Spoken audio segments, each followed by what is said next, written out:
Okay, let us begin the last class for tree, home building slash other thing. We're going to go ahead and begin with a word of prayer. Father in heaven, we thank you, Lord, again for the blessing and the opportunity, Lord, to learn many things. Give us the mind to be able to grasp and to hold the things that we are learning. And above all, give us your spirit. We ask this in Jesus' name. Amen. Okay, we're going to go ahead and we're going to show a few slides of what our ministry looks like over there at Second Ark Ministry. And yeah, in a minute here. And just a small slideshow that we're going to have for from our ministry. And Brother George, you can go ahead and press play.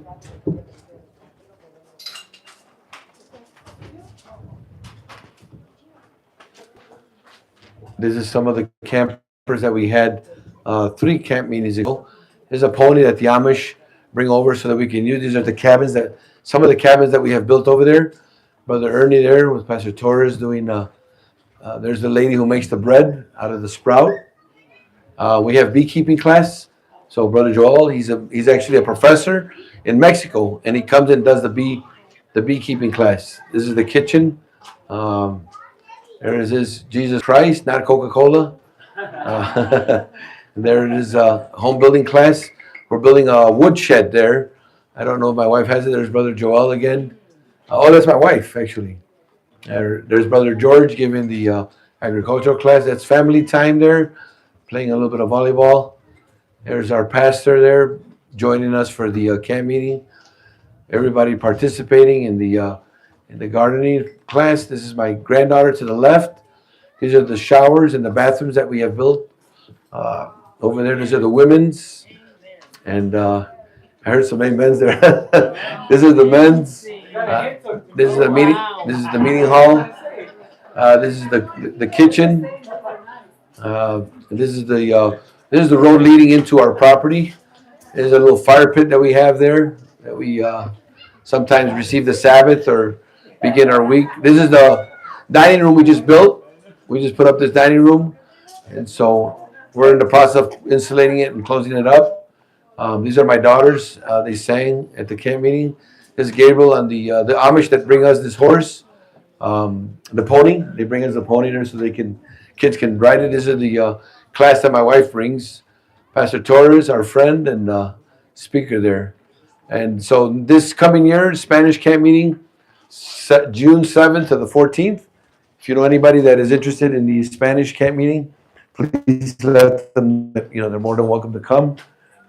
Limited space in the cabin, so first come, first serve. We have some rooms and things like that, but it's always a nice experience. It's just like here, brothers and sisters. Everywhere we go, whether it's a Brother George's, Pastor Torres in Washington, it's always a blessing. Everywhere you go, the blessing it comes in different ways, and the logistics is the least of the importance. And I know that sometimes commodities, do make it more comfortable. But at the end of the day, we all are there for that one purpose, and that's to learn, that's to grow, that's to get to know new people, and just see how God's people are learning and coming together with the same mind, with the same desires. Amen?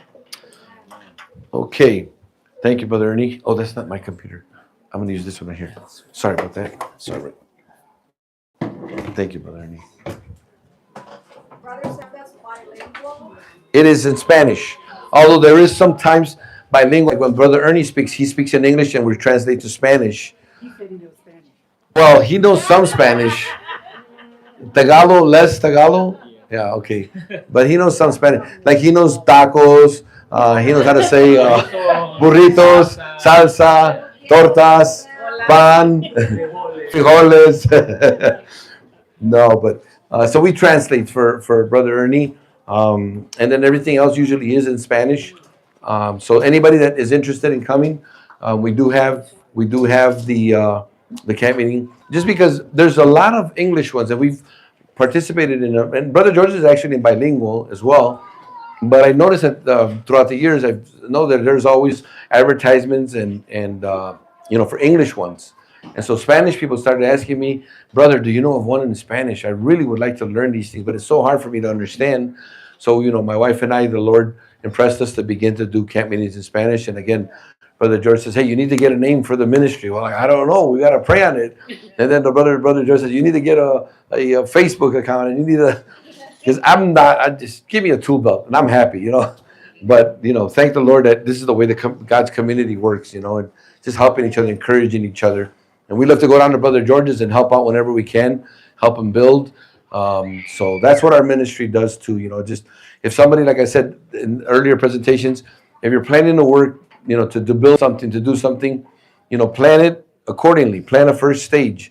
Get people together. We're already getting people together here to go and help Brother George's shingle his roof. I know one volunteer already said he'd be glad to help. This is the way we're supposed to work, brothers and sisters. You hear of a need and you say, how can I go and help? We need to break self. We need to, stop, just thinking of self, and we need to think of others. I don't have a whole lot of time, but I'm willing to give some time and going to help, and the recompense is great. There's a reason why Jesus says it's better to give than to receive, so the blessings don't only come monetarily. I'm so blessed, not just monetarily. I'm blessed in so many ways. The simple fact that sometimes at the end of the day I can still sit with my family, it is a tremendous blessing, in the book Lamentations 3:22, it is by the mercies of God that we are not consumed. Great is his faithfulness, brothers and sisters, and so we ought to really just be thankful and grateful. Brother Ernie, am I good to go there? No, for some reason it's not reading. It's not reading up there? Yeah, Okay. see it, right? Okay. Keep Okay. going All right. forward. No problem. We're gonna go ahead I'll try and to mess with it while you're okay. going. I'm gonna read from Spirit of Prophecy. I want to go back to Jesus and his experience at home. While on earth, Christ lived in the home of a peasant. He wore the best garments his parents could provide, but they were the humble garments of a peasant. He walked the rough paths of Nazareth and climbed the steeps of its hillsides and mountains. In the home, he was a constant worker. What was Jesus as a child? Constant worker. What do we want to see our children like that? Constant workers. And left on record a life filled with useful deeds. Wow. What is consuming our youth today in the world? Video games and media and social media, iPhones, iPads, Had Christ passed his life among the grand and the rich, the world of toilers would have been deprived of the inspiration which the Lord intended they should have. But Christ knew that his work must begin in consecrating the humble trade of the craftsmen who toil in their daily bread, who toiled for their daily bread. What did Jesus do? He consecrated. If you have a workshop at home, if you have a mechanic shop, if you have tools, mechanical tools, you consecrate them unto the Lord, right? Isn't that what we ought to do? That's what Jesus did. He learned the trade of a carpenter, that he might stamp honest labor as honorable and ennobling to all who work with an eye single to the glory of God. Now listen to this. Angels were his attendants. Beautiful. It's beautiful when you're working in the country and your outpost and the angels are your attendants. For Christ was doing his Father's business just as much when toiling in the carpenter's bench as when working miracles for the multitudes. Did you guys catch that? You didn't catch it. I'm going to read it again. For Christ was doing his Father's business just as much when he was toiling at the carpenter's bench as when working miracles for the multitudes. What did God, his Father, consider equal to doing medical missionary work?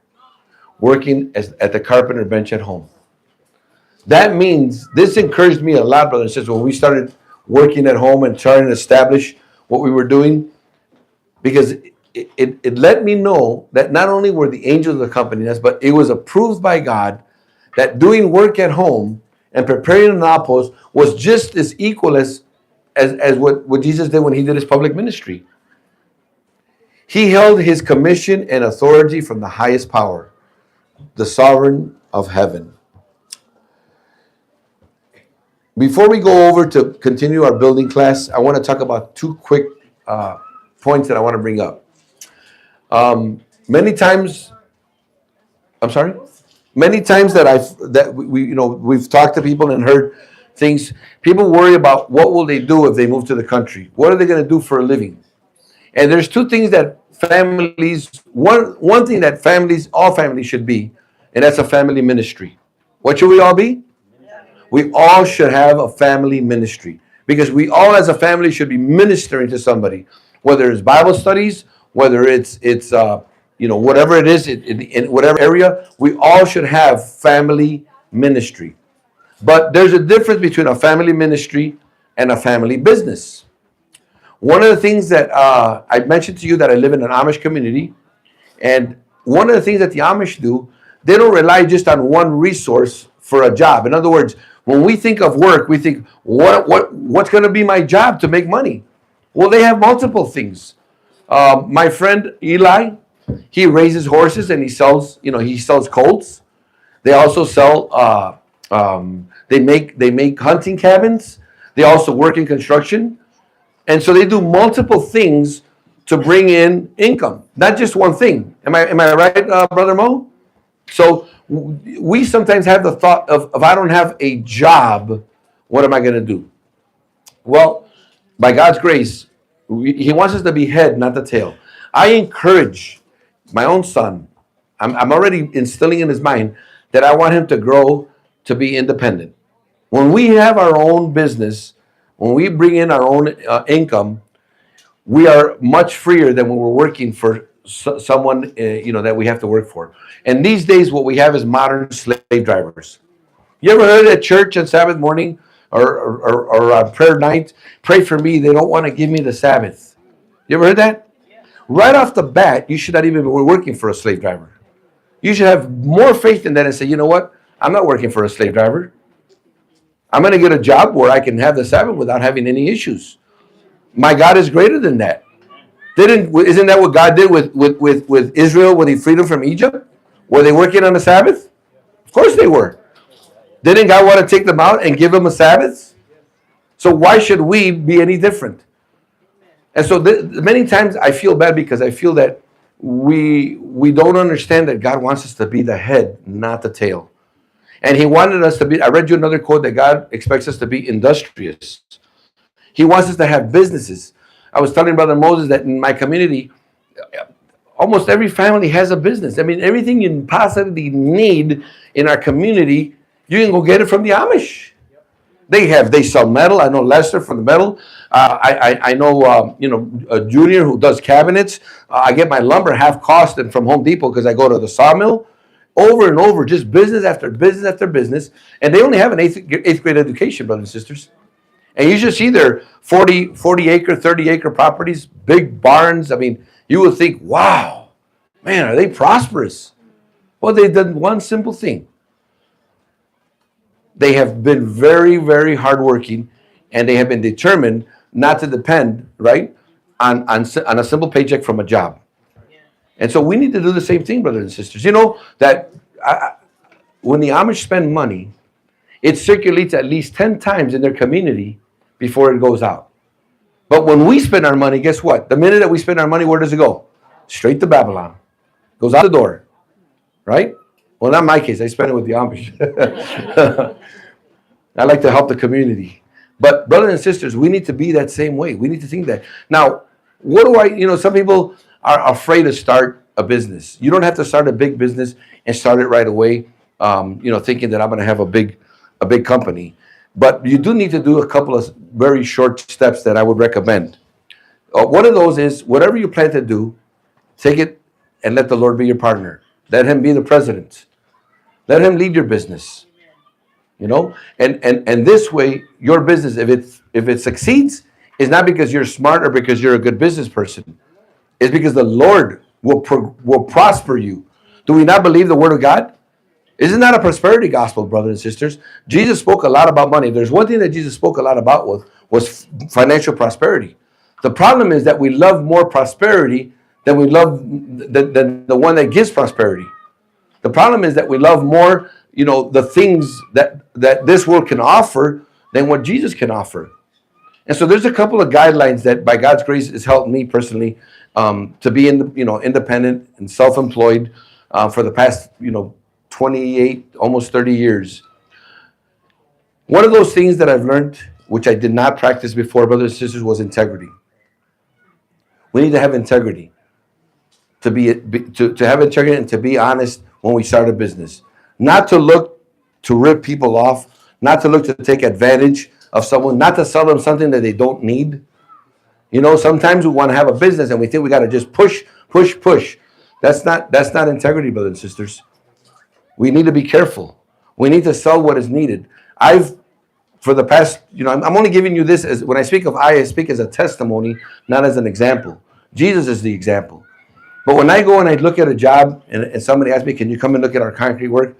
Sometimes I'll even tell them, listen, I don't think you need to replace this concrete. The concrete is fine. Maybe we could just cut it here and fix this area. And to me, it's an advantage if we do everything. But I try to practice integrity. Sometimes I don't get the job. And I say, look, you're going to go with someone who gave you a better price. That's fine. If you need anything else, let me know. And they'll call me back and ask me for advice. And just because I didn't get the job, I don't stop not giving them advice. I still give them advice. Because I don't want my business to run on the mode of greed and want. We don't have to do that, brothers and sisters. So we need to be able to if we're going to start a business, we need to think in the lines of integrity. Another thing that we should think about when we think of a business is to be faithful. To be faithful in how we handle our money. First of all, after we tithe and offerings.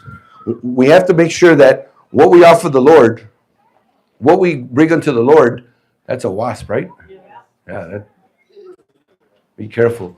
What we bring to the Lord, brothers, we want to be faithful to the Lord. I like to use the term, don't chump change the Lord. You sometimes I've seen people that are doing the tithes to the last cent, to the last penny. I like to round it off more to what belongs to the Lord. In fact, you know that ancient Israel used to tithe approximately 30% with tithes and offerings? And we need to give even more than that. And brothers and sisters, we don't do it because the more I give, the more God's going to give me. If God has your money, He has your heart, right? And so we need to be faithful in what when we handle our business. What belongs to the Lord is the Lord's, right? And what is left for us to be stewards, to be good stewards with it, not to misuse it. Amen. The other thing that I would recommend that I personally is, for instance, let me give you an example. And this was a very good lesson to me. When I first met a friend of mine, his name is Eli. He's not Amish. I didn't have enough time to do everything. So he came and gave me a price on doing part of the photo you saw there. I needed to do a partition. And I was doing a lot of other things. And we were getting ready to close to have our camp meeting. Eli gave me a price. He finished the work. And when I was getting ready to pay him, he goes, you need to take $175 off the balance before you pay me. And I said, what are you talking about, Eli? He goes, well, the way I estimated it, I finished it in lesser time than what I had estimated. And I was shocked. I said, when have you ever seen that? And I said, wow, no. I said, Brother Eli. I call him Brother Eli. Brother Eli, this is the price you gave me. You're entitled to it. Yes, but I based it on the hours that I was going to do the work, and I finished sooner than what I expected. How many of us would have just collected the money and says, whoo, I made a little extra? You got to be careful, brothers and sisters. That to me was a sign of integrity. People that do that, you say, I can trust this person, right? Is it trustworthy? We need to win the trust from people. If you open a business, you need to win the trust in people. Don't let them think that you're just trying to see how you can take advantage. And unfortunately, even in our dear beloved church, we've had too much of taking advantage of each other.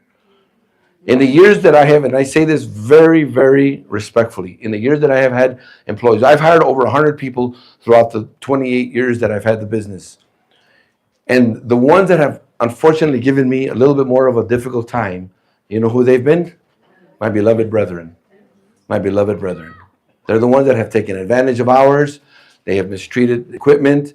and I have gotten complaints from other non-Adventists, and they've asked me, Sam, does he go to church with you, you said? Well, I mean, I go, why? What's wrong? And so forth and so forth. I'm like, oh. So brothers and sisters, we need to be people of integrity, people of humbleness. Another thing that I would recommend if you start a business is not always about money.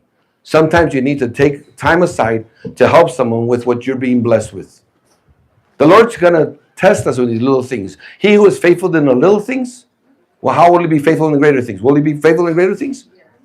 If he's faithful in the little things, he'll be faithful in the greater things. So can God bless us with more if we're not faithful with what we've received already? With what we have now, are we faithful the way God has asked us to be? Are we unselfish? Are we whole ones in our fund and our savings and our et cetera, et cetera, et cetera? Is that all that is on our mind? Or are we thinking of how can I help others and be a blessing? If you are not thinking in those lines, brothers and sisters, you're tying God's hands. He cannot bless you.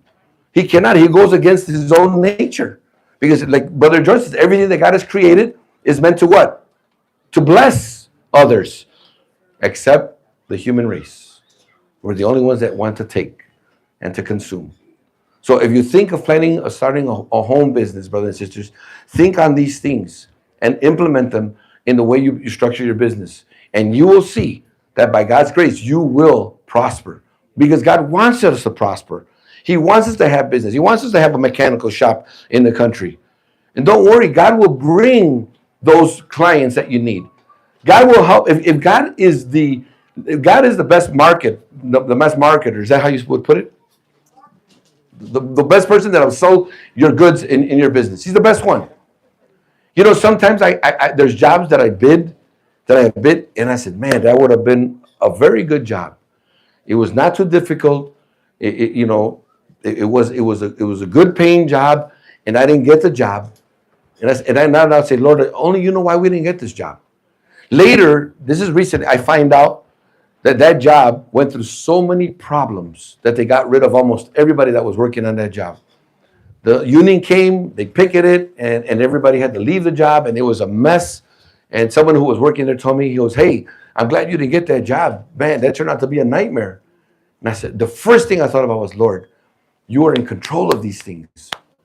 You know what I should receive and what I shouldn't receive. I don't want to be too anxious to get every single job. No, you give a price. If you get the job, fine. If you don't know, it's not a problem because God's still in control of everything you receive. I remember one time, and I'll finish with this last testimony. We had written up a contract for a new construction. It was 6 condo buildings in Chicago, and when we were starting the project, the builder told me, make sure you include the parking lot. It says it's an asphalt parking lot, but I want all concrete. Asphalt's too much maintenance.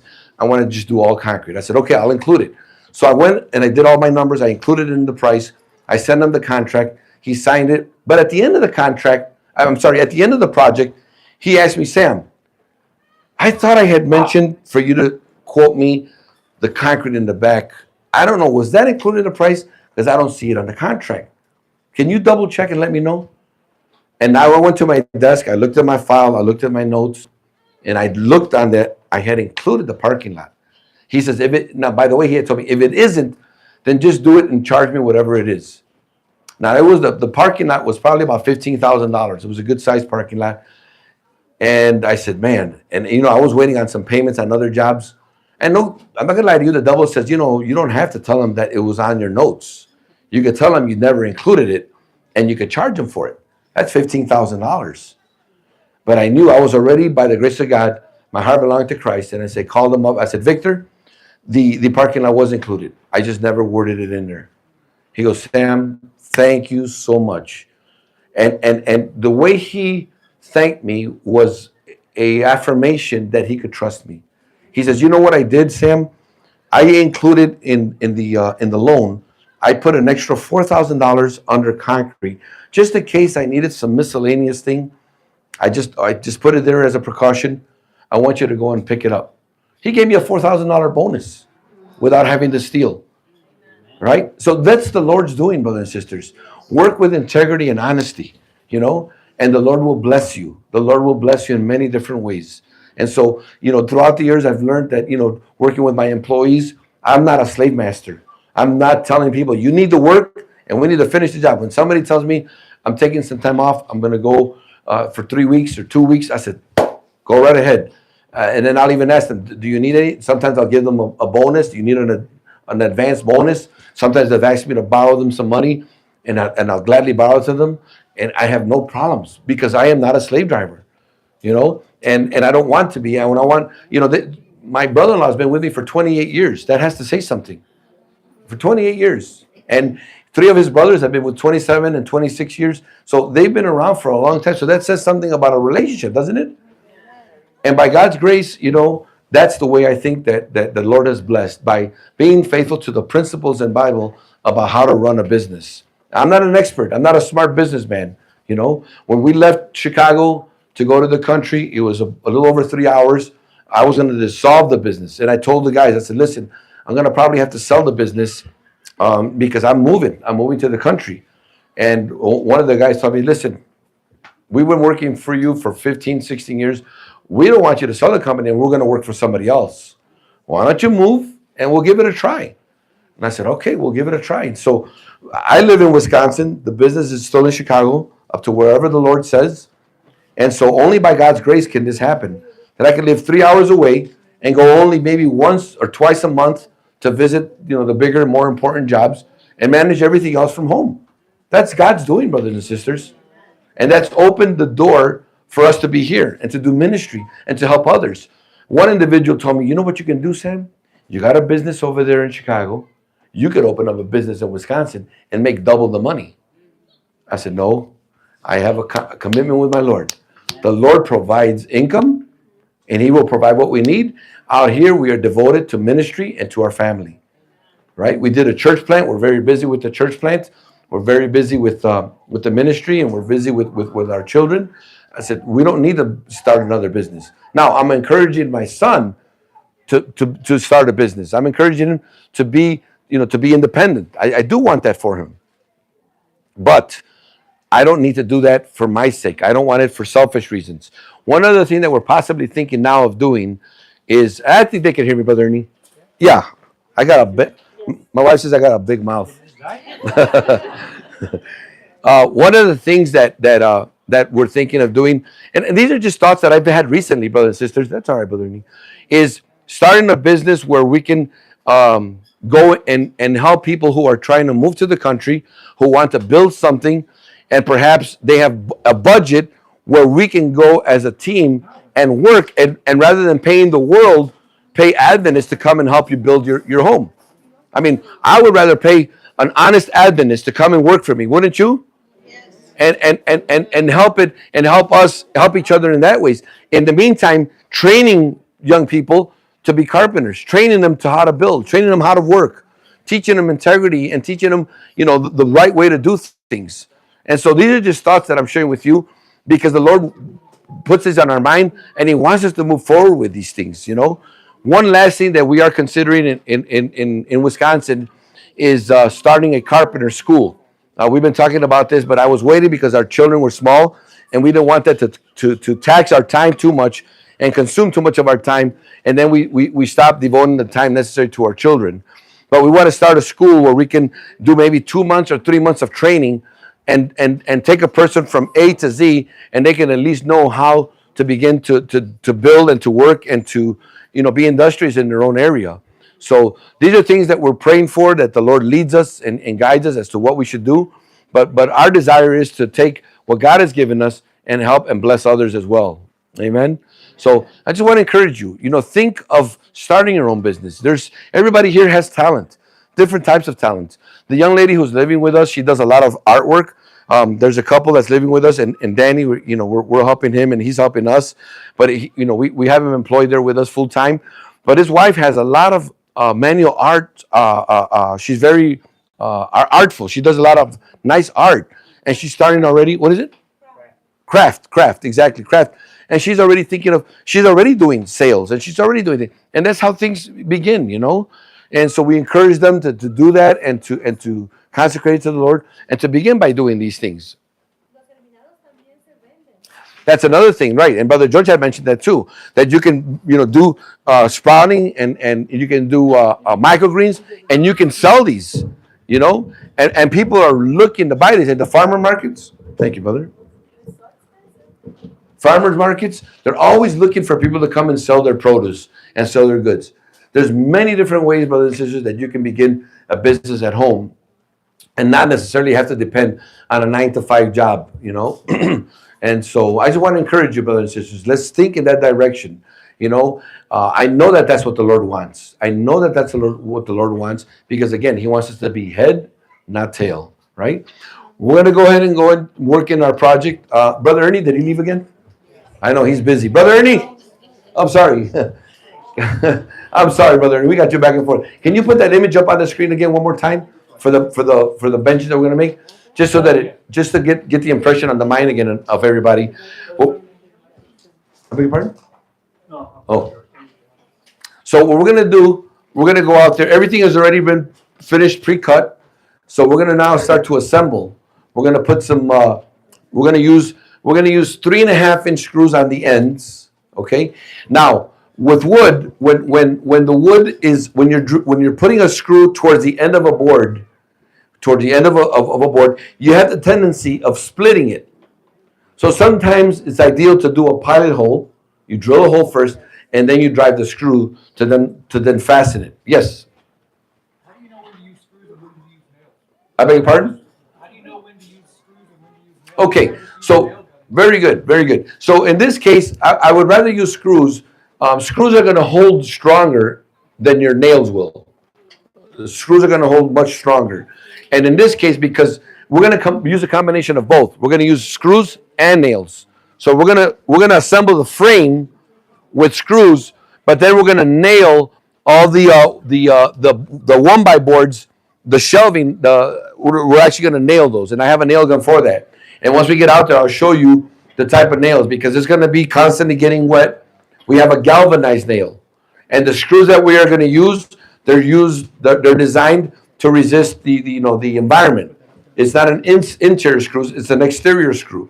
So you want to make sure you use these things. That's why we said we're using this redwood cedar because it's going to resist the for the wood not getting rotted as it continues to get wet. So everything that we're building is designed to resist the constant wetting, right, and the environment. If Brother Ernie wanted to, he could even put those outside, and the rain would not do away with the wood there. Do we have it there, Brother Ernie?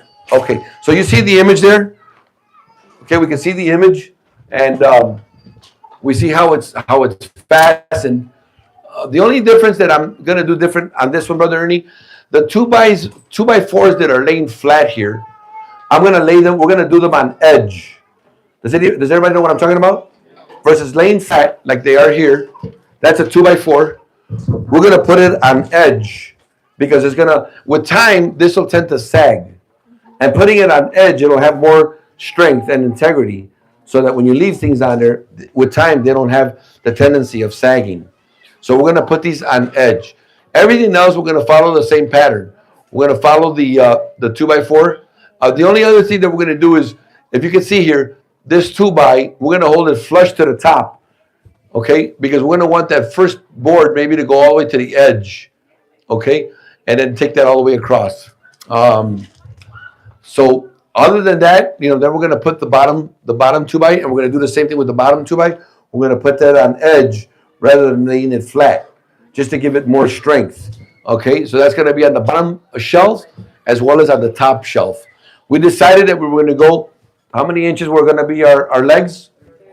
34 inches. How long was it going to be? 8 feet. Now it's going to be a little bit longer than 8 feet. Right now I pre-cut them to 8 feet, and there goes the screen. But we're going to add on each side the 2x. So it's going to be, if I add a 2x on each end, what's going to be my overall length? 8 foot 3 inches, right? Inch and a half. So we're going to do that right now. We're going to go outside. And I want people who have never really used a screw gun, to grab one. And I'm going to show you how to use the screw gun. And one other thing that I wanted to mention, whenever you set yourself to work, make it as comfortable as possible.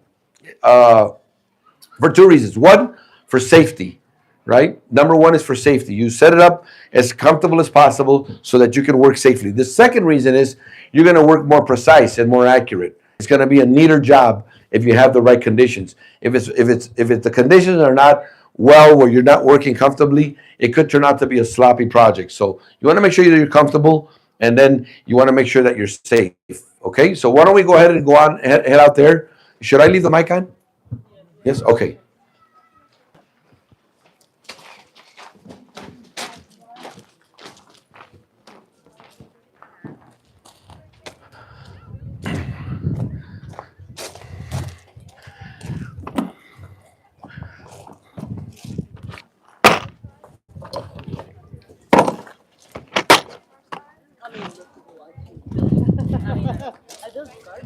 Okay.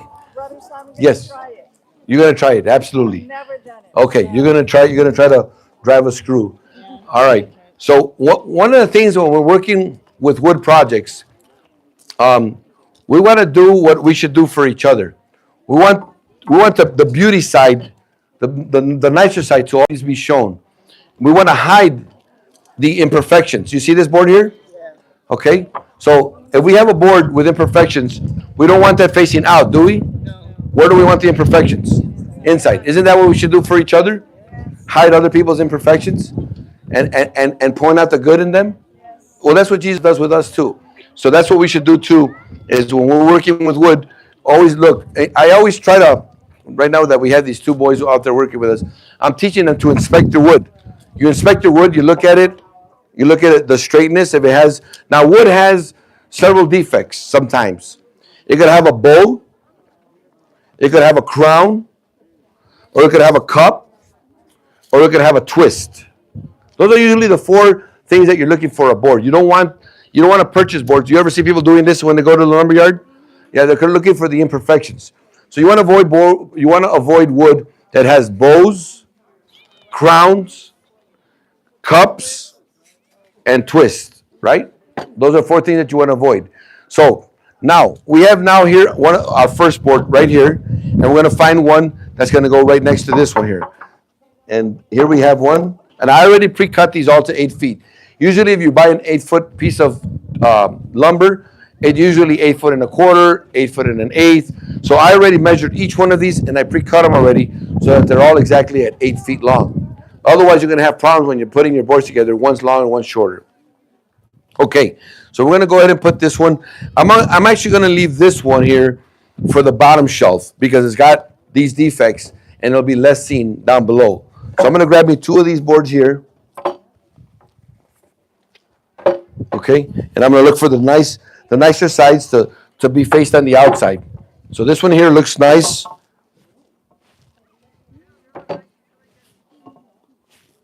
Okay, we could possibly do that with this one here. This is going to be the other extreme. And so this one looks pretty nice if we do it like this. Okay, so what we're going to take our legs. Here's our legs here. Now, what I would recommend is you could pre-drill and pre-start your screws before you put it on your board. So what you can do, I'm going to put this board here. So this is going to be my first leg. And remember what I said, we're not going to do them flat, we're going to do them on edge. And I said I was going to hold my board flush with the top. So in essence, this is going to look like this. Does that make sense? Yeah. Okay. So what I'm going to do with my first board, I'm going to do the same thing. I'm going to look for the imperfections. I want the imperfections to face in and the nicer sides to face out. I'm going to take this. And in this case, I'm going to go ahead and measure and mark. So if I know that this board's going to go at this edge here, I'm going to make some small marks so I know where my screws are going to get started. This measures 3.5, remember? So I go down, I measure 3.5 down. So I want to put 2 screws in here. So I'm going to maybe possibly come in probably maybe 3/4 on each end and 3/4 in because it's 1.5 inches thick. So the center of that would be 3/4, right? So I'm going to come in 3/4 of an inch. I'm going to go 3/4 down. Okay? And then I'm going to go for my 3.5. I'm going to come up 3/4. Okay? And I can mark my 3/4 there. Now this is one way of doing it. Okay? Now I have the marks where I'm going to begin my screws. Now who has not used a screw gun before? Okay, I'm gonna have you, sister. I'm gonna start this way. We'll work that way. I'm gonna go ahead and start. I'm gonna go ahead and start the first one so that you can do the next one. I'm only gonna put it on there so that I can start it. Now, I did mention that if the wood tends to split, then you should do a pilot hole. I'm gonna go ahead because it's a soft wood. By the way, wood is also determined by softwoods and hardwoods. Usually, your hardwoods is the ones that the leaves fall. The softwoods are usually the leaves that don't fall. This is a cedar, right? Your pine is a hardwood or softwood? Softwood, because the leaves what? Don't fall, right? And oak, is that hardwood or softwood? Hardwood. Why? The leaves fall, right? They lose their leaves. Well, at least in Wisconsin do. Usually, when they lose their leaves, they're hardwoods, and the softwoods keep their leaves. Correct. Okay, so I'm gonna go ahead and start. I'm gonna start this hole. I'm sorry. I'm gonna start this screw, and I want you to see. Remember. Okay, so it's looking pretty good. It's not looks like it's splitting, but if I have problems with it, I'm gonna go ahead and do pilot holes. Now I'm gonna go ahead and have you put the other one in, sister. This is a 3.5-inch screw.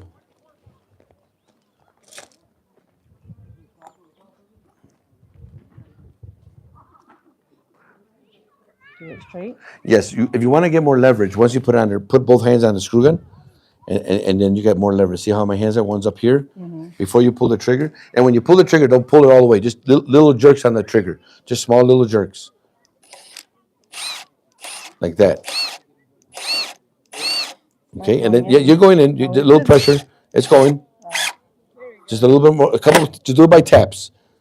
A little bit more. A little bit more. You can go more. That's called the impact. It's an impact. It's an impact driver. The way it's designed. Go ahead. You can go a little bit more if you want. A little bit more if you want. All right. That's good. That's very good. Is that the impact drill is the one that you always use for this kind of wood? Yes. So Or it doesn't matter. right. So no. So you can use a drill also. You can put this on a drill, and it's a soft wood. It's not going to overwork the drill, but this is an impact driver. It's designed to not put the force just on the on the circular motion. It actually has a hammering action, an impact. So that's why this is designed to drive screws and some lags and some bolts. Okay. So my sister put it on there. Now we're gonna go ahead and we're gonna bring this out and we're gonna go ahead and get someone. Now we're gonna have two people. We're gonna have someone that's gonna hold here and someone that's gonna screw it, and we can work together. Who wants to hold it? You can hold it, brother. Okay. And then somebody else can work the screws while my brother holds it. Who else wanted to try it? You want to try it? Yeah. Okay. So remember how you're gonna hold this. You're gonna try to hold it with two hands so you can have leverage. You can try it with one hand if you're comfortable. Okay. Let me try. Sure. And then and do it. Don't pull it at one shot. Just give it several until you get comfortable as it's going in. The bottom first. It doesn't matter. It doesn't matter. Make sure that it's in. Make sure right, and make sure you put pressure on it. Okay. Now you can hold it a little bit longer as you're getting comfortable. Hold that a little bit more, a little bit more, a little bit more. That should be good. Well, you want your screw to be very good. Who else wants to give it a try? Okay, we'll go here and then we'll go to the sister. We're gonna have plenty more to screw. I think. Did this turn off? Okay, so before you screw that, you want your screw to be a minimum of flush. You could countersink it a little bit, and there's nothing wrong with that. You don't want to over countersink it, right?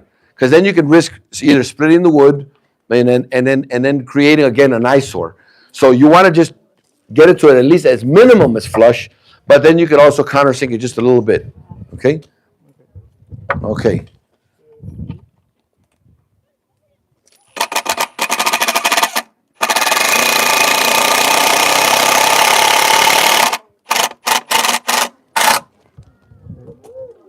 Let's see. Okay, that's not, no, quiere un poquito más. A little bit more, because we want it to be minimum flush or a little bit of countersunk. There we go, very good. That's perfect. Very nice, very nice. And you can see the wood up here.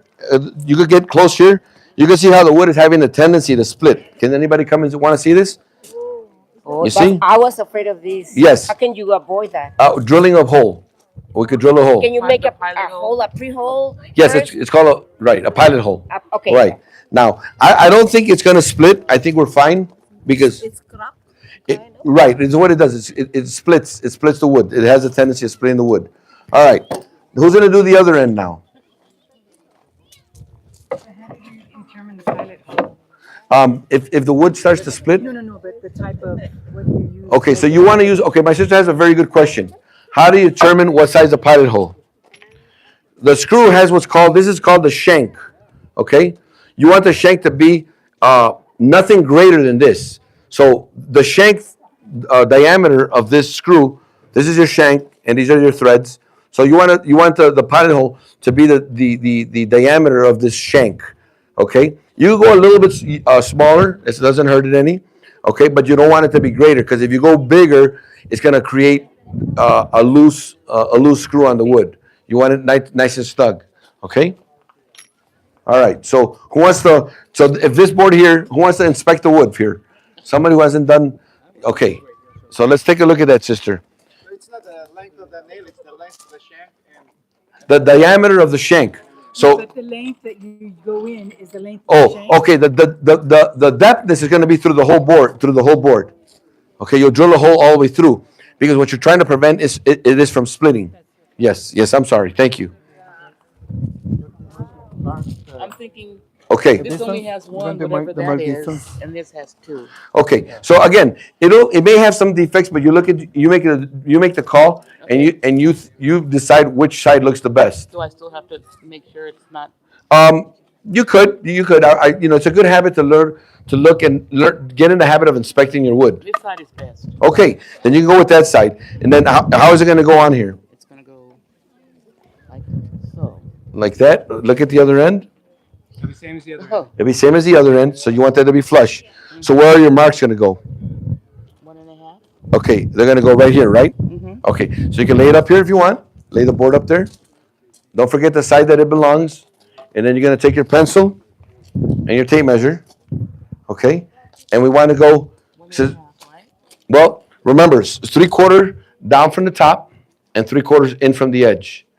Okay? We'll go ahead and move this in so you can get more comfortable. 3/4. So that's an inch. That would be 3/4. That's correct. Inch. That's an inch. That's 3/4. Okay. So just a small mark there. Okay? And then you go your 3.5 and you come back 3/4 of an inch. So it will be, come back. It'll be, 1, 2, and 3. that's correct. Okay. Then you can take your tape to the side and you can measure that 3/4. Mark 3/4 there.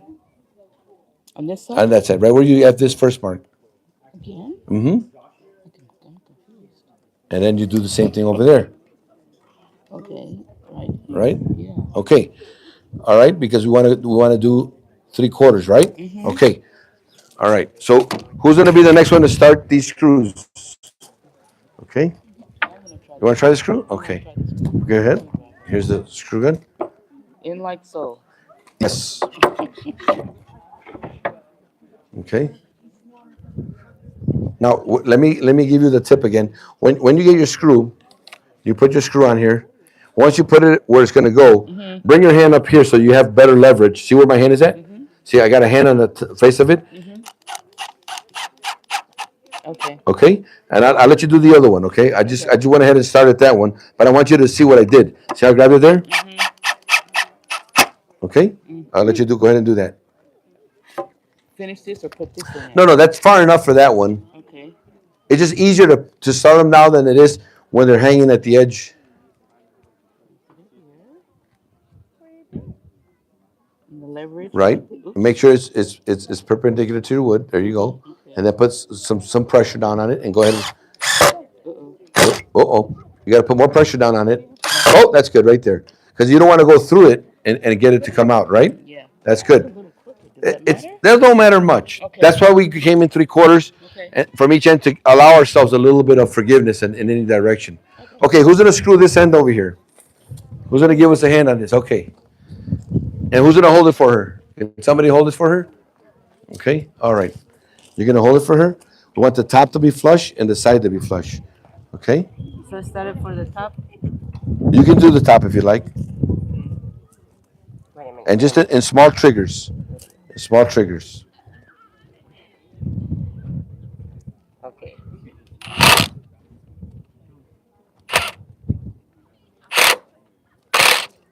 It's cracking. Okay, we're gonna probably do pilot holes on the next one then. You can finish it. Yes.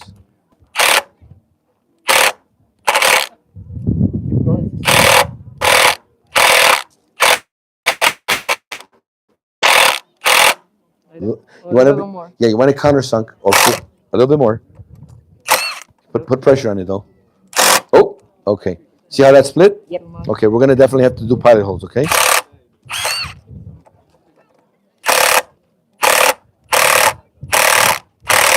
You gotta make sure you always have pressure on it.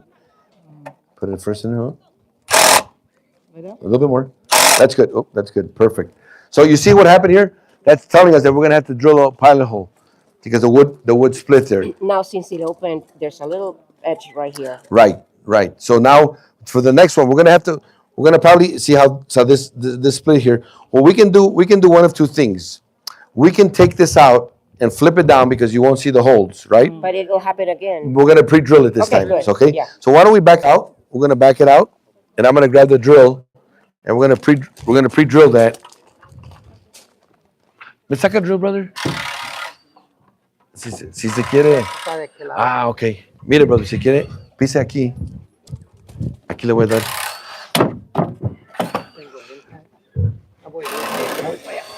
Oh. Okay.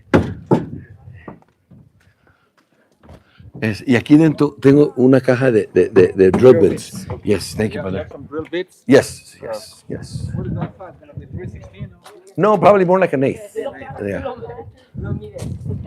Okay, so what we're gonna do, She's gonna measure again. right? We're gonna go ahead and we're gonna take this down. We'll face this down, and we're gonna measure it again. Why don't you go ahead and measure it again? You remember the measurements?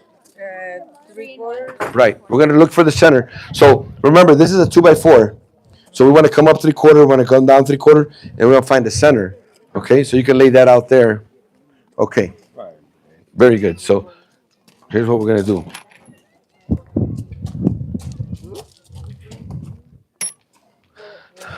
So here's the drill bits. What's that, sister? The pilot hole. A pilot hole is a hole drilled a pre-drilled to allow your screw to have room to come in without splitting the wood. In this case, yes. So we're gonna look for a drill bit that's gonna be equal or slightly less to the diameter of this shank. Okay. So my brother had said 3/16. I think 3/16 might be a little bit too big. I'm gonna go with 5/32. I'm gonna go with a 5/32 drill bit, and I could just basically use bring it up to it. You could just compare it. Can you see which one is thicker? This one looks thicker, right? Oh yeah. Right. So we want to go a little bit less. It doesn't hurt it. At least now we know that with this, it's not going to split the wood. Okay. Right. Okay. So now we go ahead and put our this is called a chuck. Okay, this is a keyless chuck. So this tightens up by putting it in there, and then now it's ready to drill. Okay. Okay. How are we doing over here? Okay.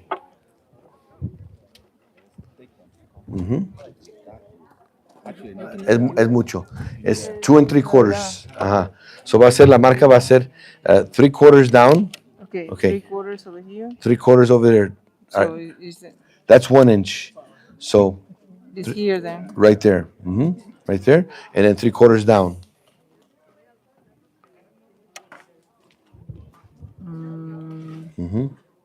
So the first thing is 3/4 from the top. Yes. Now let me show you a little trick so that it makes it easier.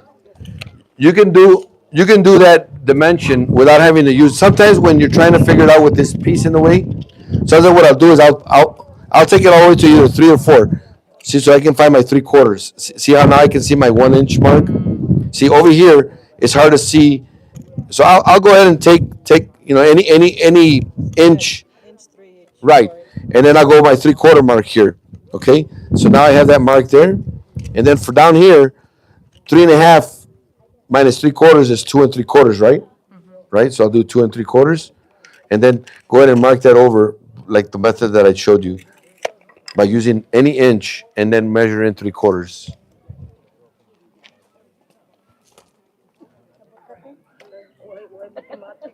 Okay, then transfer that one across. You don't have to measure it anymore. Okay. Now we can take, okay, very good. Now, we want to make sure that when we drill this, we're not drilling on top of other wood. So we could just take it maybe to the end here, okay? And we're going to drill the top hole. All we have to do is, for drilling, is just, okay? Now, I'm not necessarily going to drill the bottom hole because I'm far enough that it's probably not going to split it. Now, I hope that's not going to happen, but I'm going to go ahead and trust that we're far enough away that it's not going to split it. So let's go ahead and try this again. Who wants to hold it for? And who wants to drive the screws? Let's go ahead and do that. Okay, that's No, you go ahead. okay, but this is look what we got, sister. So look what we have over there. Right. Exactly. Okay. So somebody's gonna hold it there. She's gonna hold it, and then my brother's gonna put the screws. Now, you should hold it steadily. Somebody can put some weight on this. Okay. Pre-hold the 8 The 8-footer you don't because it's going into the end.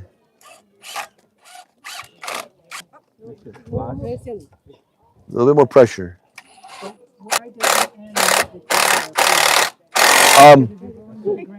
Going into the grain, right? It's going into the grain. Exactly. Very low, like probability. Very unlikely. Very likely. Now let's take a look at this. Hold it before she does that. Okay, we have a very minimal, and even then, that means that it's pretty dry. So you know what we're gonna do? We're gonna pre-drill that one too. Then, so even with a pilot hole, now it can be what can cause a splitting is the tapered head on this. You see this? The flat head. It tapers, so it kind of wedges when it goes in there. It begins to wedge the wood. Okay, so that can be a potential. Potential. Yes. No. That's fine. That's fine. So let's take our drill. Somebody has the drill here. Somebody can give us a pre-drill. Okay. This one, right? Yes.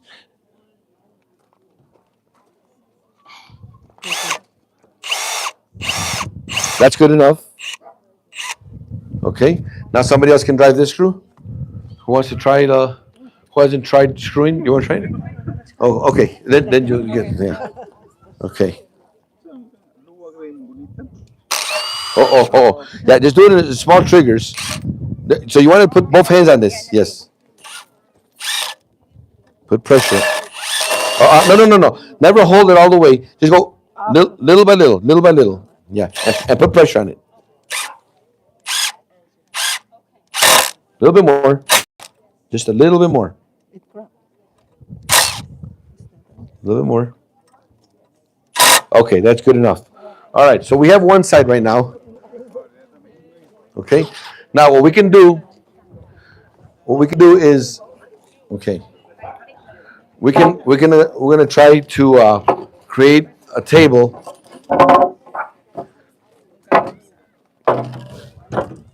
To lay this on. Can somebody put these on the floor for me so that we have room to work up here? Put those on the floor.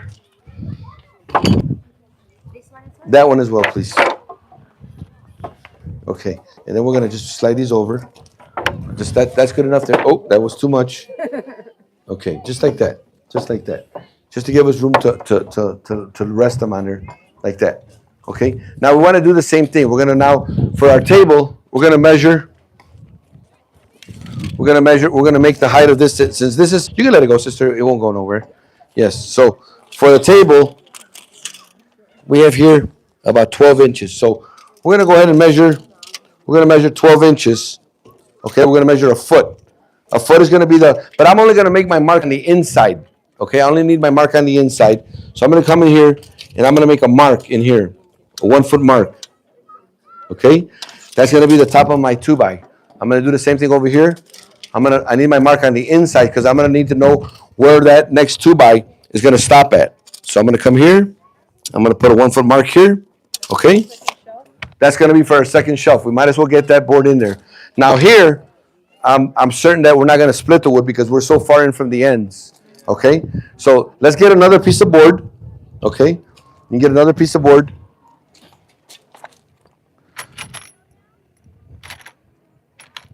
And does somebody else want to drill it? Always check your material, right?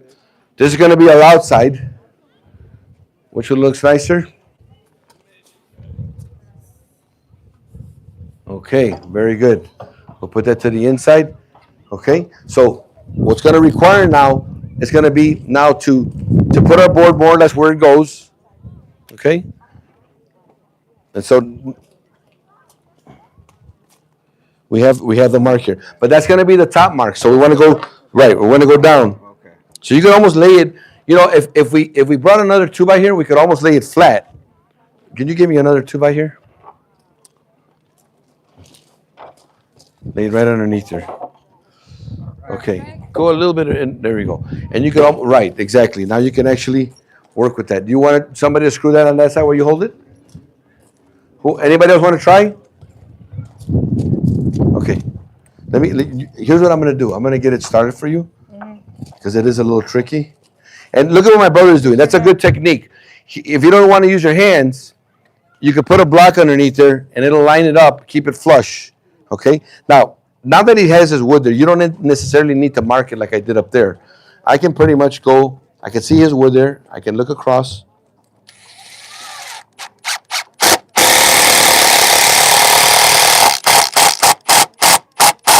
Okay. He's gonna hold you flush on the other one, and then you're gonna kind of eyeball it and come in a little bit, up about 3/4. You could. Yeah, and you can double check it with your hand too. You know, you double check it with your fingers, and you could almost know what you have to do there. Okay. You would probably want to set up a better table. If you wanted to work by yourself, you set up a better table. Okay. In this case, I'm just putting everybody to get hands on, but.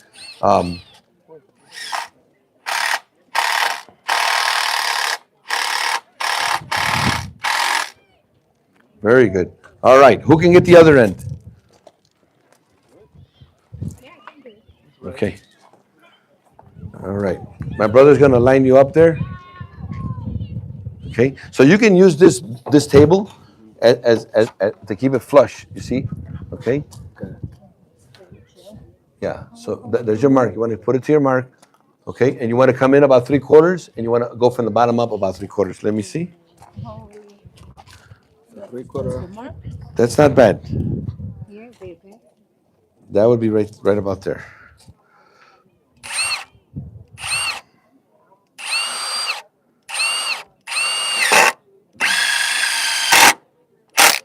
Very good, very good. Perfect. She knew where to stop. 100. Sister, you've done this before. I know. Right.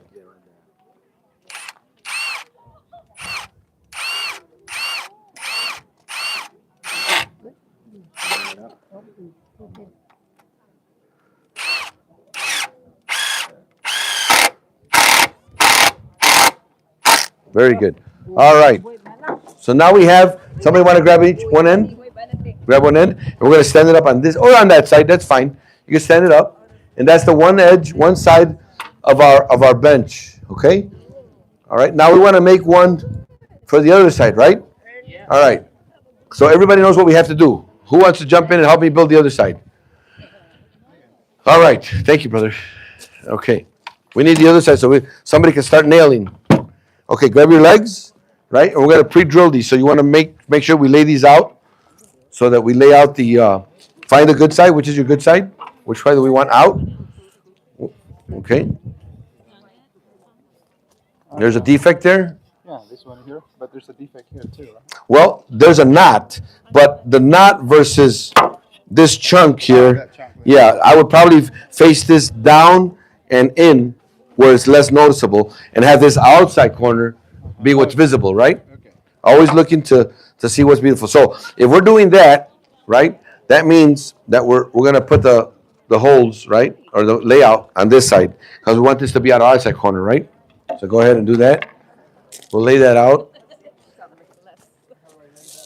Okay, so remember, well, here's, on the opposite side, we're gonna have this board screw here, right? Oh, okay. So we want to go 3/4 down, 3/4 in, and then 3/4 up and 3/4 in. Correct? Yeah, yeah, Now, I'm having him lay it out. Normally, if you don't have to be that precise, normally I would just take the drill. I could kind of eyeball 3/4 in and 3/4 away from the edge, and I'll show you what I mean by that. So this is my next piece, and then I'll take my drill. Thank you. So do you 3.5, recommend and for then us return. rookies to do that, just to eyeball it? You could, if you feel comfortable. Like right now, I feel comfortable with putting in. I can go 3/4 in and 3/4 across, and I'm gonna measure it just when he's done. I'm gonna double check and see how accurate my guess was.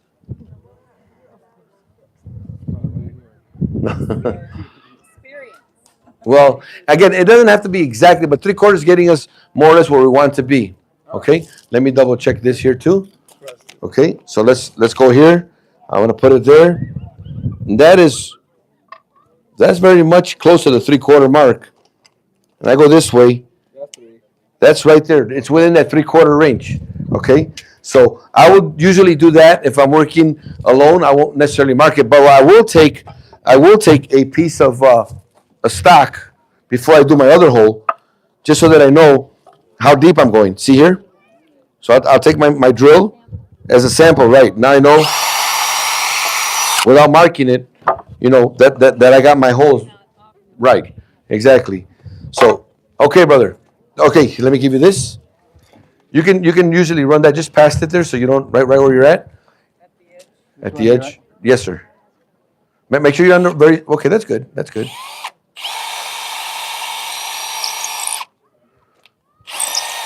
Okay.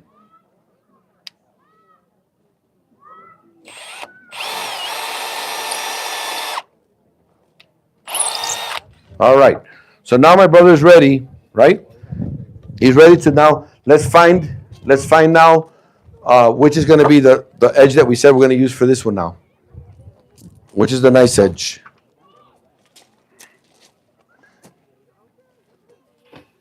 How do you determine the nice edge again?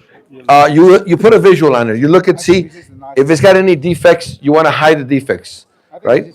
This is the nice edge. Okay, we'll go with that. So that means we're going to do this, right? Okay. Let's take a look. Somebody is giving another opinion. You think this is a nicer edge? Yeah. Okay. You think so? Okay. I don't know. Yeah. Oh, it's a toss-up, right? Okay. Yeah. Okay, majority wins. All right, so we'll go ahead and put this. Someone will help him with this. Now, remember, you pre-start. Now, my sister said, what if you're working alone, right? Let me get that screw gun. So if you're working alone, this is what I usually do. Let me show you. I will put a screw, like we said here before, we're starting it. And I'll take that screw. See how it just perforated a little bit? What that's going to do, that's going to help me when I put it here. It's actually gonna get me right where I need to be. Now I put a little pressure on there. See? Now it's already right where I want it. See, it's got a little pressure. And because it has that point already perforating the wood, okay? Okay? This one didn't crack at all. You see how nice that was? Okay? So now we can go ahead and who wants to do our next screw? Someone can do the next screw. You want to try it, brother? Okay. Here you go. We're going to start nailing this in a minute here.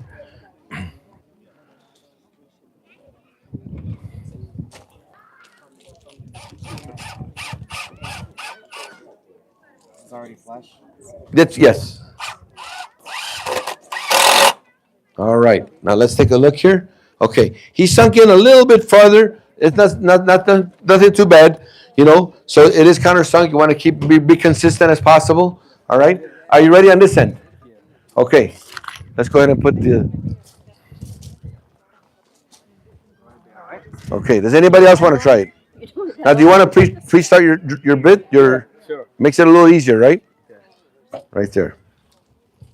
Now, you notice that this is the rough side. So we really wanted it to be, right? We wanted it to be inside.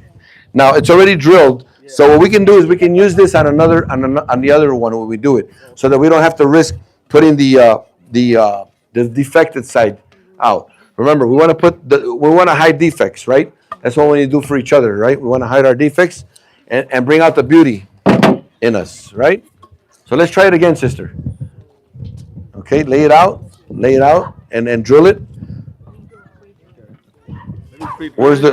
Yes, let me get that drill again, right here. Okay. Why don't we do this? Okay. Okay. Do you like that? Is that the side you want? Okay. Which side is? Which? Exactly. There you go. Yes. Okay. So why don't we go ahead and let's do this. I'm gonna do it. I'm gonna do the pilot hole, right? I'm gonna go about 3/4 in, 3/4 down. You could push down on it. Okay. Then we could do this.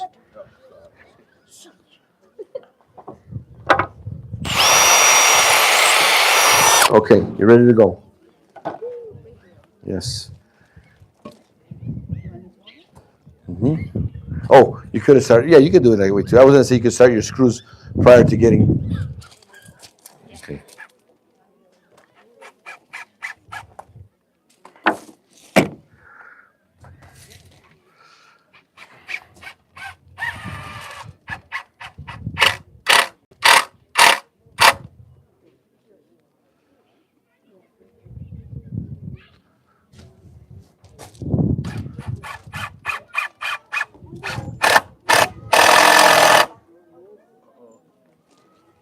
What do we have? Let's see. Oh, okay. Because we have a knot there. Go ahead and continue, brother. Go ahead. Go ahead. Okay, very good. Yes, we went right by the edge of a knot. Knots are usually not very friendly. And then we'll put okay, and we'll do the same thing. We'll go ahead and move this, slide this back, right? Slide this back. And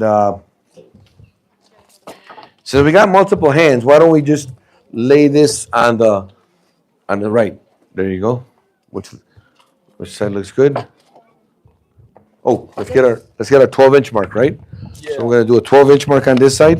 So I'll take my tape measure and I'll put a 12-inch, right? 1 foot. I'll come on this end. Okay. We'll mark 1 foot.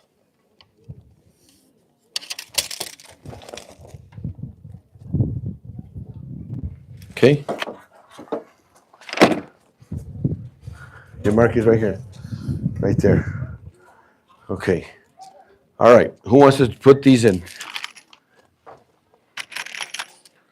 Who's ready? Somebody want? Sheila. Sheila wants She's to do it. Okay, got it. Okay. You're on this end, so it might be easier to. He's already got it set up for you. There you go. Using it on top of the 2x like my brother has is a very good guide because you know that the bottom is going to be true, right? Okay, I'll give you one at a time there. And then what you want to do is you want to come in. You want to use your vision to see where that line's in, and then come in about 3/4. So that would be right about there. That'd be good where you could go with that. Mm-hmm. Is there too close? Would it crack? It's unlikely because it's a soft wood. Yeah. Yeah, maybe your finger. It's not on the mark. You but it's not on his mark. Down a little more. There you go.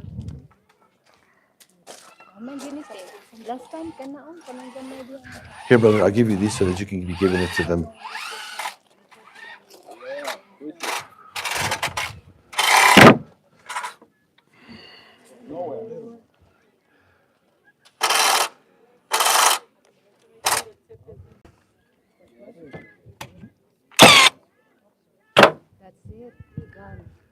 Yes, this is gonna be. We're gonna make it easier on us. Yes.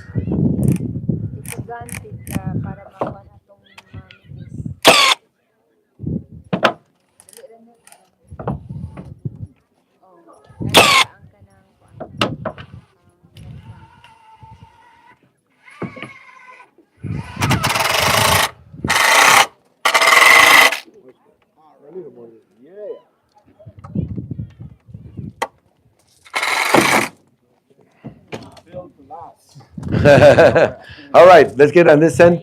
But put it on top of the tuba like my brother had, sister. And that's gonna help you. ¿Quiere enseñarle cómo He's gonna show you how he did that.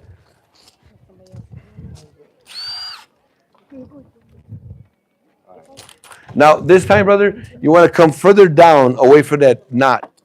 Yes, so you're going to go about an inch down. And then your other one, you can keep it as standard, 3/4 by.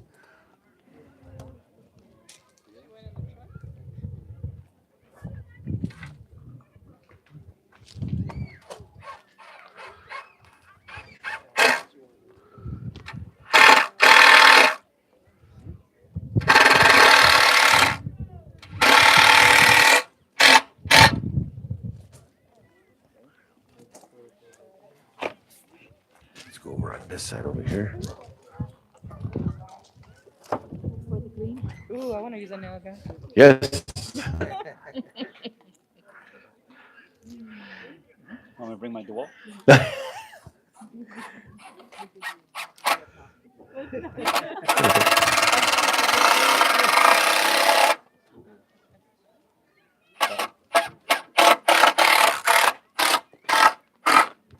Very good. All right, now let's carry that guy on this side of this other one. Let's put him parallel to this one. Okay, and what we're gonna do. Okay, we're gonna bring them equal right there. All right. Let me just put this here. Now, what I'm gonna do is this. I'm gonna go ahead and put this here. I know that this is a right angle. I'm gonna go ahead and fasten this one here first. So I'm gonna put that here. Okay, I'm making sure that I'm flush on the outside. 2x1 passed over a little bit. That's not a problem. Okay, and then I'm gonna tack it. Okay, I'm gonna nail it. I want to be sure I don't hit the screw there. It's little turn, yeah. A little bit, yeah. It's got to be in a little bit more. Okay. Okay. Now we're gonna go ahead and separate this one over. Okay. We're gonna make sure. Now the gravel is a little bit uneven on this, so I'm gonna bring this down just a little bit more. There we go, right there. That's a little more comfortable. Now I'm gonna do the same thing with this one. We're gonna line it up. We're gonna make that square. Go ahead and line it up on the outside. Now, but when I'm driving this nail, I want to make sure that I try to miss the screw that was put in there. That look good, brother? Yeah. Okay. So this gun, just pull it. I'm gonna go ahead and nail here. Okay.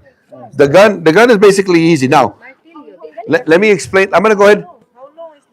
Okay, very good. The nails are 1.5 inches long. Inch and a half long. Typically, you wanna, if the board measures a 1/2 inch, you wanna go in, you wanna go in 1 inch, twice the thickness of your material.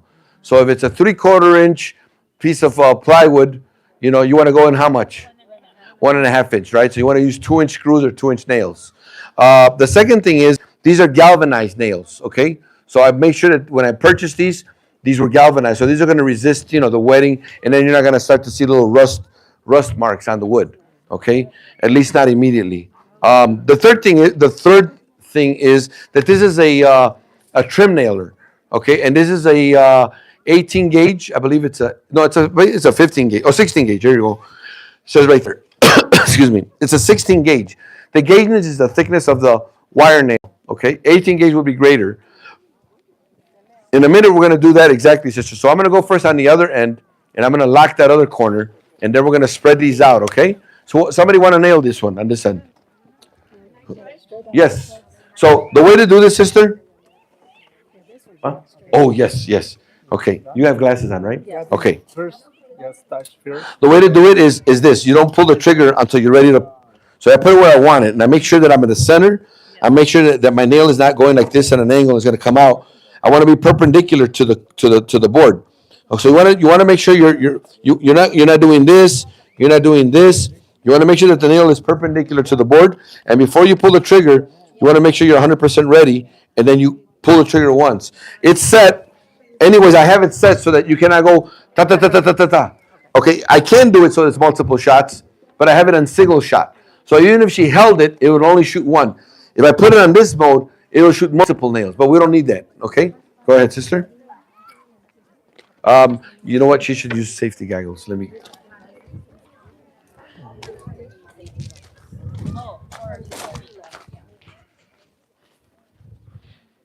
Brother Jamie, can you see where I put my safety goggles up there?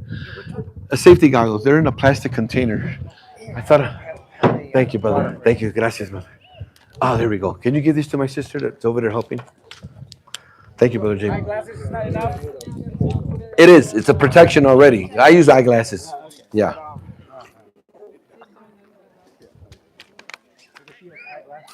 Thank you, brother Jamie. I beg your pardon? Do you have more gun? I don't have two guns, but once we get this going, somebody's gonna be flying.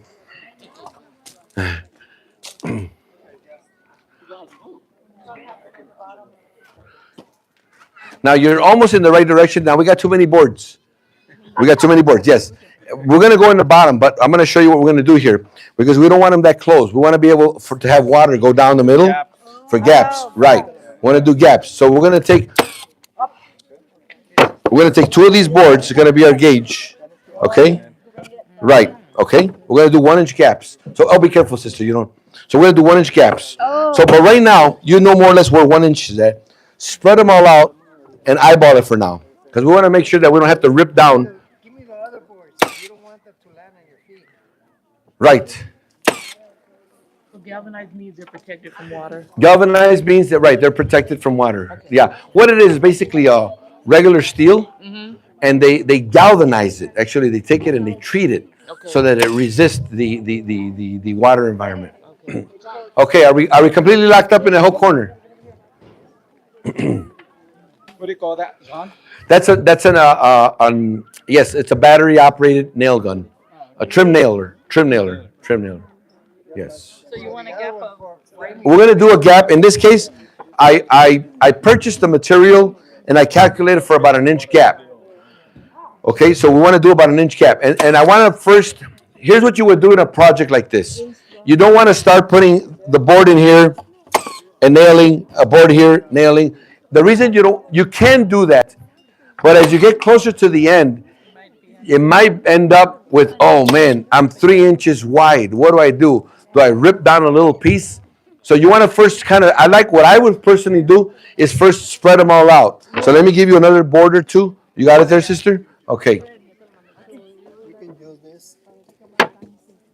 Okay. A double board. Double board. So we need, I think, one more, right? One more. So put one more in there, and then we want to take, like we were doing here. So we want to make sure that we end up with even boards. If I started to nail, like I said, and I'm not paying attention, I could end up with, now I have a half a board at the end. And you're like, why is that skinny board here? Why don't you just equal them out, right? So I'm going to go ahead and put this in here like this. I'm going to go like that, okay? And then I'm going to go ahead and go.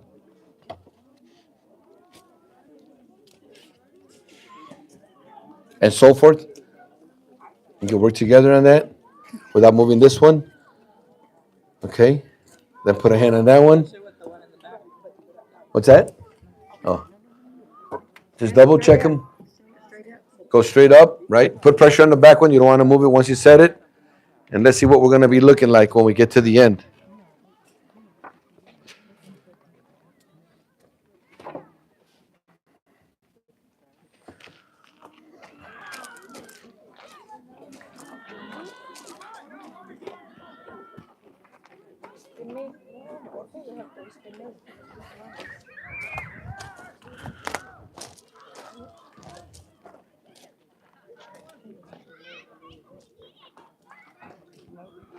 Okay, we see that we're having already an issue, right? So we can do one of two things, obviously. We can either take one out and spread these further, right? Let's count how many we have. I want to make sure that I have enough. 15. Okay, I did count 15 for each shelf. So if we did the 15, we could live with that. So now what we want to do is we're going to just take a little bit off this one. yeah, just a little bit. Just a little bit off this. First one, Yes, we yes. had it the first one. Yeah.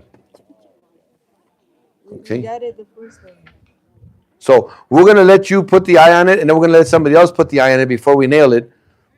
More eyes are better than, right? Use the fingers. Oh, yeah, sometimes you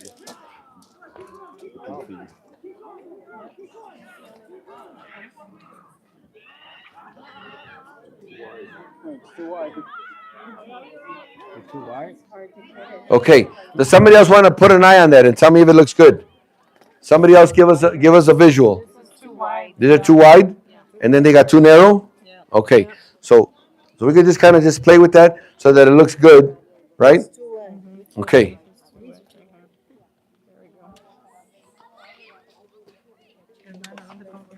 Ah, okay. Gracias, hermana. Okay. How about, is it even now? Or what?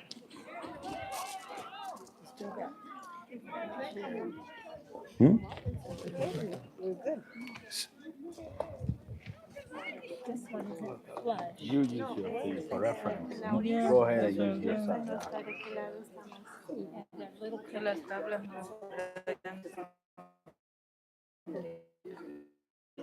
Sí. Les estaba dando la oportunidad para que usaran su vista en dividirlas y que se viera bien. Sí. All right, check. Okay. Now, the other thing that we could do, I'm going to give you another. There's multiple ways of doing this. Okay. You go ahead and get behind you there, sister. I'm going to do something else here. Okay. We're going to take the overall length, right? Right. So I'm going to take 49 and a half inches. It's going to give me my center. 49 and a half. Okay, so I have a center board, 49 and a half. So let me do this first. Let me find the center of this board. 5 and a half would be 2 3/4, right? Double check that. So I'm going to go, how much did I say? 49 and a half, right? That's going to be my center right there. Someone can nail that right there. One nail on this side. Okay. Then I'm going to go over here and I'll measure 2 3/4 to get my center. Then I'm going to go 49 and a half. And you can nail all of that home. And this one could be nailed too. Now what I can do, I got 52 and a half, right? I want to divide that. Well, 52 and a quarter, that's 25 and a half. 20, I'm sorry, 26, right? So 30, 31. 31. So 31's putting me in this area. So that's not going to work because there's not a center falling on that. But at least now you can nail that. Yes. At least we know now that the centerpiece, right, is where it belongs. And now we have less to figure out when we're figuring out the layout of these other boards. Okay? Now we can just kind of lay these out where it looks good. It looks pretty even, right? It looks pretty good? Yeah. Does everybody agree? Does it look good? If it looks good, you can start nailing it. Take a vote? Yeah. All right. Uh-oh. Sigues el corte del barrote. Sí. Right. Okay. So does that make sense? You want to just kind of play with them a little bit so that they're okay? All right. Who wants to nail them? Okay. Go ahead, brother. You can start nailing from that direction over. 3 for each. 3 per each.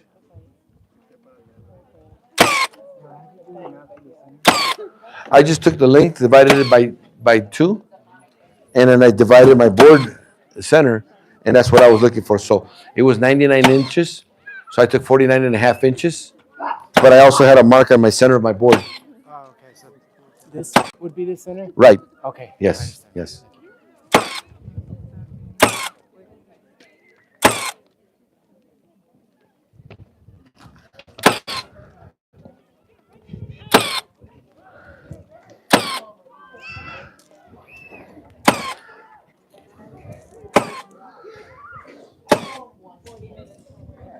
Okay.